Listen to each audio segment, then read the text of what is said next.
কোরআনে দাড়ির দলিল আছে? দাড়ি বলবে নাই। কোরআনে কোথায় দাড়ির দলিল আছে বলেন তো দেখি, কে বলতে পারবেন? কঠিন প্রশ্ন। 500 টাকা পুরস্কার দেবো আমার পক্ষ থেকে, জান। যদিও 500 কোনো টাকাই না, টাকার মান দিন দিন কমছে। কোন সূরায় দাড়ির কথা আছে কে বলতে পারবেন? আলেম ওলামা বাদ, তারা তো পারবেন। আমরা সিভিলিয়ানদের জিজ্ঞাসা করছি, সাধারণ জনগণকে। কে পারবেন বলেন?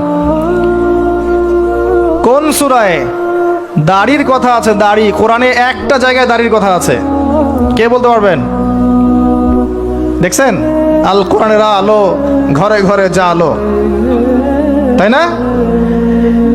স্লোগান দিয়ে কাজ হবে না ভাই, প্রত্যেক ঘরে ঘরে কোরআনওয়ালা মানুষ তৈরি করতে হবে, তারপরে আলো অটোমেটিক ঘরে ঘরে জ্বলবে ইনশাআল্লাহ। আচ্ছা যাক, আমার টাকা বেঁচে গেল। সূরা তহায় আছে। কোথায় আছে? সূরা তহার মধ্যে আছে।